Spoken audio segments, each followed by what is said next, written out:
Sir आपने ignorance of law की बात की। अब भारत, इसमें अलग अलग टाइप के लोग हैं, सब इंटरनेट इस्तेमाल करते हैं, लगभग काफी सारे लोग। और इसमें जेनजी भी आती है, इसमें हमारे जो हैं सीनियर सिटीजन भी आते हैं, वर्किंग क्लास आती है, अलग अलग लोग हैं। अब लोग सोशल मीडिया पे हैं, लोग डिजिटल पेमेंट्स कर रहे हैं, तो ये पूरा एक इकोसिस्टम साइबर का है। तो आपके एक्सपीरियंस के अकॉर्डिंग ऐसी कौन सी बेसिक मिस्टेक्स हैं जो हर कोई आजकल कर रहा है और वो आईटी एक्ट में वायलेशन है? आजकल हम बहुत सारी चीजें कर रहे हैं जो हम फॉर ग्रांटेड मान रहे हैं, लेकिन कहीं ना कहीं आईटी एक्ट में वायलेशन हो जाता है। उदाहरण के तौर पर आज किसी और का यूजर नेम या पासवर्ड इस्तेमाल करके कोई भी नेटवर्क वाईफाई को लॉक करना एक सामान्य बात है। मैं आपके दफ्तर आया हूं, मुझे आपका वाईफाई चाहिए, मैं आपसे यूजर पासवर्ड मांगूंगा। अगर तो आपने मुझे इजाजत दे दी है तो ठीक है, अगर मैंने आपकी इजाजत नहीं ली तो वो वायलेशन हो जाता है। आईटी एक्ट में दंडनीय अपराध है। तो कंसेंट जरूरी है। कंसेंट जरूरी है। कंसेंट ना हुआ तो 3 साल की सजा है, 5 लाख रुपए जुर्माना है, सेक्शन 66 भारत की आईटी एक्ट में। साथ ही साथ बहुत सारे लोग हैं जो अश्लील कंटेंट को देखना पसंद करते हैं, 18+ content, adult content, mature content. देखिए, अगर आप कंटेंट को देख रहे हैं कोई दिक्कत की बात नहीं, कानून कहता है आप देखिए, मैं आपको नहीं पकड़ूंगा। लेकिन अगर आप उसका प्रकाशन करेंगे, पब्लिकेशन करेंगे, ट्रांसमिशन करेंगे या प्रकाशन या ट्रांसमिशन में हेल्प प्रदान करेंगे, तब वो दंडनीय अपराध हो जाएगा। उसमें 3 साल की सजा है, 5 लाख रुपए जुर्माना है। तो अज्यूमिंग आपको एक अडल्ट जोक आया, आपको अच्छा लगा, आपने अपने फ्रेंड को भेज दिया व्हाट्सएप पे, कहीं और पे, आपने ऑफेंस कर दिया। अब आप पकड़े जाएं या ना पकड़े जाएं वो बात की बात है, लेकिन पकड़े जाएंगे तो सजा की दिशा में आप जा सकते हैं। तो अगर मैं देख रहा हूं तब कुछ नहीं होगा? देखिए, लॉ कहता है कि व्यूइंग ऑफ पोर्नोग्राफी ऑफेंस नहीं है। क्यों? क्योंकि भाई आप अडल्ट हैं, आप देख सकते हैं। लेकिन अगर आप उसी पोर्नोग्राफी को, उसी ऑब्ससेनिटी को प्रकाशित करते हैं, डिस्ट्रीब्यूट करते हैं, लोगों को डिसेमिनेट करते हैं, सेंड करते हैं, तब वहां पर कानून का आपत्ति है। वहां पर वो इसे एक क्रिमिनल ऑफेंस बना देता है सेक्शन 67 आईटी एक्ट में। मैंने ऐसे बहुत सारे केसेस किए हैं जहां पे लोगों ने अनजाने में इस तरह की कंटेंट को प्रकाशित कर दिया, सेंड कर दिया, दोस्त को सेंड किया, पता लगा बाद में दोस्त के साथ दुश्मनी हो गई। उसी दुश्मन ने आपके बरखिलाफ कंप्लेंट दाखिल कर दी और एफआईआर दर्ज कराया कि साहब, इसने देखिए ऑब्ससीन इलेक्ट्रॉनिक कंटेंट मुझे भेजा था, ये मेरे पास स्क्रीनशॉट है, और उसके आधार पर सेक्शन 67 आईटी एक्ट में मुकदमे दर्ज हुए हैं। तो सर आप जो ये कह रहे हैं तो नॉर्मल कॉलेज, मतलब कॉलेज में बहुत नॉर्मल है, लोग अपना सेंड करते हैं बिना उसके कुछ। देखिए, नॉर्मल तो सही बात है, वो कहते हैं ना चोरी सारे करते हैं, जो पकड़ा जाए वो चोर कहलाता है।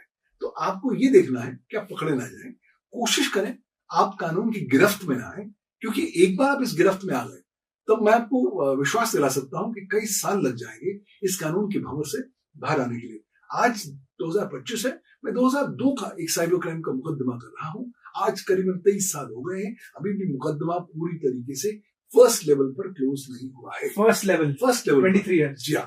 तो देखिए, आपका ये एक्सपेक्टेशन कि साइबर क्राइम है, तुरंत हम बटन दबाएंगे, तुरंत मुकदमे का फैसला हो जाएगा, तुरंत कन्विक्शन हो जाएगी, ऐसा कुछ नहीं होता। क्यों? क्योंकि आपको इलेक्ट्रॉनिक एविडेंस को इकट्ठा करना है, उसे प्रोड्यूस करना है, उसे प्रूव करना है, और नॉर्मली प्रूव नहीं करना, एक पर्टिकुलर तरीका है। पहले सेक्शन 65B एविडेंस एक्ट होता था, आज धारा 63(4) है भारतीय साक्ष्य अधिनियम, उसके तहत आपको साबित करना पड़ेगा, और साबित करने में आपकी नानी याद आ जाती है। तो इसलिए आजकल कोई भी इलेक्ट्रॉनिक रिकॉर्ड को प्रूव करना एक बहुत बड़ी हरक्यूलियन टास्क है, और लोगों को इस बात को मद्देनजर रखना होगा। तो सर आपकी 200 बुक्स में से कुछ बुक्स हमने पीछे भी लगाई हुई हैं, और मैं उसमें से अब अगेन 25 साल हो गए आईटी एक्ट को ऑलमोस्ट, और उसमें से मैं कुछ चीजें पढ़ रहा था। अब कुछ डेवलपमेंट्स होती हैं, कुछ लूपहोल्स होते हैं, बट कुछ कंट्रोवर्सीज भी होती हैं। तो क्या ऐसे कोई सेक्शंस हैं जो अभी एग्जिस्ट कर रहे हो, ऐसे कोई सेक्शंस हैं जहां पर कंट्रोवर्सी बोल लीजिए, ग्रे जोन बोल लीजिए, जिसका मिसयूज होता है आईटी एक्ट? देखिए, एक सेक्शन है जिसका मैं देखता हूं कि भरपूर मिसयूज होता है, जो आज भी मौजूद है, वो है सेक्शन 79 आईटी एक्ट। सेक्शन 79 एक ऐसा सेक्शन है जिसमें इंटरमीडियरीज को कुछ statutory exemption from legal liability प्रदान की। इंटरमीडियरी यानी हर वो व्यक्ति जो किसी और व्यक्ति के बुनियाद पर है, उसके बिहाफ पर कोई इलेक्ट्रॉनिक रिकॉर्ड को प्रोड्यूस कर रहा है, सेव कर रहा है, सेंड कर रहा है, यानी कि कोई भी सर्विस प्रोवाइडर, फॉर एग्जाम्पल कोई भी प्लेटफॉर्म ले लीजिए, Google, Amazon, Facebook, Flipkart, WhatsApp, हर प्रकार के जो आप सर्विस प्रोवाइडर हैं, आप इंटरमीडियरी में जाते हैं। सो मच सो कि अगर आप कंपनी में हैं और आपके मुलाजिम को आपने कंप्यूटर दे रखा है और इंटरनेट कनेक्टिविटी दे रखी है, तब भी आप एक नेटवर्क सर्विस प्रोवाइडर बन जाते हैं। तो आप एक इंटरमीडियरी बन जाते हैं, बिचौला। आप कानून कहता है कि अगर आप बिचौला हैं तो आप बिचौले का रोल प्ले करिए, आप बहुत ज्यादा कलाकारी ना करिए। तो कानून कहता है कि साहब आप तो इंटरमीडियरी हैं, अगर आप 4 चीजों का पालन करेंगे तब मैं इन 4 कंडीशंस की फुलफिलमेंट होने के बाद आपको एक statutory exemption from legal liability दूंगा। मतलब डिफेंस एक तरीके का। मैं आपको, आप आग के दरिया में कूद रहे हैं, मैं आपको एक फायर सूट दे दूंगा और वो फायर सूट का सीधा असर ये होगा कि आग आपको टच नहीं कर पाएगी। तो ये बिजनेसेस के लिए बहुत इंपॉर्टेंट है। अगर ये 4 चीजें फुलफिल हो गई जी तो आप सेफ है, बिल्कुल सेफ है। और 4 चीजें क्या है? अगर आप इंटरमीडियरी हैं तो पहला, आपको भारत की आईटी एक्ट और रूल्स का पालन करना है। दूसरा, आपको ड्यू डिलिजेंस, सावधानी बरतनी है जब आप अपनी ऑब्लिगेशंस का निर्वाह कर रहे हैं। तीसरा, आप किसी भी ऑफेंस में कंस्पायर या अबेट नहीं कर रहे हैं। चौथा, जब सरकार आपको बोले कि साहब ये कंटेंट को आपने रिमूव करना है, तब आप तुरंत उसको रिमूव करेंगे या डिसेबल एक्सेस करेंगे। अगर इन 4 चीजों का आपने पालन कर दिया तब कानून आपको एक स्टैट्यूटरी प्रॉमिस देता है। 3 भी नफी, 4, चारों के चारों होने चाहिए। उनमें से एक भी मिसिंग हो गया तो आपको सुरक्षा कवच नहीं मिलेगा। अगर ये चारों कंडीशन आपने फुलफिल कर दिए, कानून आपको एक ऐसा सुरक्षा कवच देता है कि आपको गारंटी देता है कि आपके बरखिलाफ कहीं पर कोई भी मुकदमा हो जाए, आपको कोई नहीं फोर्स कर सकता कि आप 1 रुपया पैसा दीजिए। आपके बरखिलाफ कितने ही भी एफआईआर हो जाए, कितनी भी आपके बरखिलाफ शिकायतें हो जाए, आपको जेल नहीं भेजा जा सकता। तो जब 2 सॉलिटरी प्रॉमिस कानून देता है, आप जेल नहीं जा सकते, आपकी जेब से एक पैसा नहीं निकाला जा सकता। जब ये आपको सेफ्टी नेट मिल जाता है, तब आप निधड़ होकर अपना काम कर सकते हैं। और चाहता ही कानून ये है कि एज एन इंटरमीडियरी आप अपना काम करें और ये गड़बड़ ना करें। हो क्या रहा है, अधिकांश तौर पर इंटरमीडियरीज कह तो रहे हैं कि साहब मेरी को सुरक्षा कवच का अधिकार है, लेकिन वो 4 कंडीशंस को फॉलो नहीं कर रहा है। तो अक्सर कहीं ना कहीं जो यूजर्स होते हैं, अफेक्टेड पर्सन होते हैं, उनको कहीं ना कहीं दिक्कतें आती है। मैं आपको उदाहरण देता हूँ। हमारे पास एक क्लाइंट आया, उसके बरखिलाफ किसी ने बहुत स्ट्रॉन्ग नेगेटिव कंटेंट लिख दिया एक प्लेटफॉर्म का नाम नहीं होगा। हमने प्लेटफॉर्म को लिखा कि साहब ये देखिए गलत लिखा हुआ है और ये तथ्यों के अनुसार नहीं है, प्लीज इसको रिमूव करें। प्लेटफॉर्म ने रिमूव नहीं किया, हम लगातार फॉलो करते रहे, नहीं किया। हमने ग्रीवेंस पिटीशन दाखिल करी, उन्होंने उसका भी कोई जवाब नहीं दिया। फिर फाइनली डिसाइड हुआ कि चलिए हम प्लेटफॉर्म को क्रिमिनली लायबल बनाते हैं। उसके बदलाव हमने फौजदारी मुकदमा किया और एफआईआर दर्ज हुआ।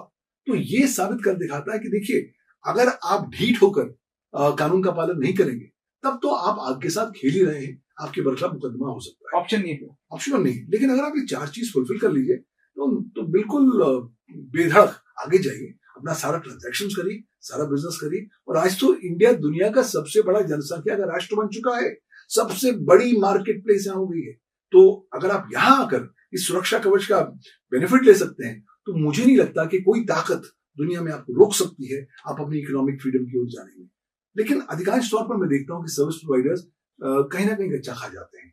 वो कहते हैं कि साहब हमें एग्जेम्पशन तो चाहिए, और हम कह तो रहे हैं कानून की 4 कंडीशंस को फॉलो कर रहे हैं, लेकिन अक्सर फॉलो करते नहीं है, क्योंकि अल्टीमेटली आपको सबूत दिखाना पड़ेगा।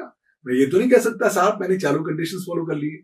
आपको कागजों से, इलेक्ट्रॉनिक एविडेंस के माध्यम से दिखाना पड़ेगा कि आप कानून का पालन किस तरीके से करते हैं।